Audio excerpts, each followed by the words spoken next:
అహోబలం నుంచి ఆర్లకొండ ఓబులేశ్వర స్వామి 3 అడుగుల్లో ఇక్కడ కొండ మీద అడుగు పెట్టాడు, ఇక్కడ వెలిశాడు. ఇక్కడ నుంచి మళ్ళీ పెన్నోబలం పోయినాడని పురాణం చెప్తున్నారు.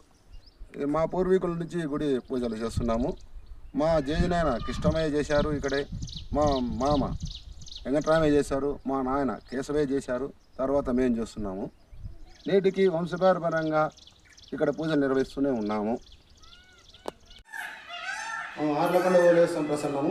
ఇక్కడ ఆలయంలో ఈరోజు శ్రావణమాసము 4వ వారమున ఆదివారమున ఆకుపూజ నిర్వహించబడుతుంది.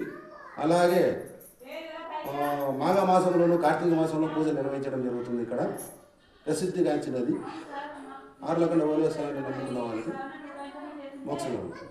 మాఘమాసము, కార్తీక మాసము, శ్రావణ మాసం కాగా వారం వారం కూడా పూజ నిర్వహించేటప్పుడు మమ్మల్ని సంప్రదించవాలని కోరుతున్నాం. సరళ పురాణం బట్టి ఇక్కడ ఈ గృహపూర్వం నుంచి ఉన్నది, స్వామివారి నిల్వై ఉన్నది గృహ ఇది. ఇక్కడ విశేషం ఏమిటంటే ఇక్కడ పూలు కానీ వేస్తే సింగనమాని చెరువులో కనబడేటట్లు కూడా భక్తులు చెప్తున్నారు. మీరు చూస్తున్న ఈ గృహ ప్రస్తుతం స్వామివారు నివసించిన గృహ.